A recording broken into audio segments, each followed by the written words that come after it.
102వ కీర్తన. యెహోవా, నా ప్రార్థన ఆలకింపుము, నా మొర నీ యొద్దకు చేరనిమ్ము. నా కష్టదినమున నాకు విముఖుడవై ఉండకుము. నాకు చెవియొగ్గుము, నేను మొరలిడు నాడు త్వరపడి నాకు ఉత్తరమిమ్ము. పొగ ఎగిరిపోవునట్లుగా నా దినములు తరిగిపోచున్నవి. పొయ్యిలోనిది కాలిపోయినట్లు నా ఎముకలు కాలిపోయి ఉన్నవి. ఎండ దెబ్బకు వాడిన గడ్డి వలె నా హృదయము వాడిపోయి ఉన్నది.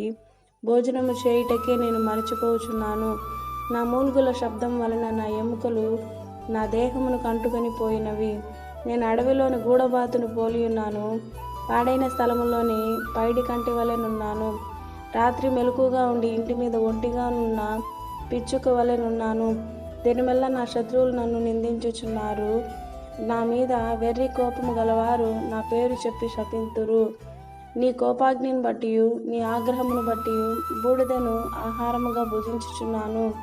నా పానీయముతో కన్నీళ్లు కలుపుకొనుచున్నాను. నీవు నన్ను పైకెత్తి పారవేసి ఉన్నావు. నా దినములు సాగిపోయిన నీడను పోలి ఉన్నవి. గడ్డి వల్ల నేను వాడి ఉన్నాను.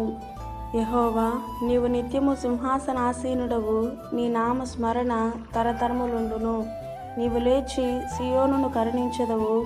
దాని మీద దయచూపుటకు కాలము వచ్చెను, నిర్ణయ కాలమే వచ్చెను. దాని రాళ్ళు నీ సేవకులకు ప్రియములు. వారు దాని మంటిని కరిగించుదురు. ఆమేన్.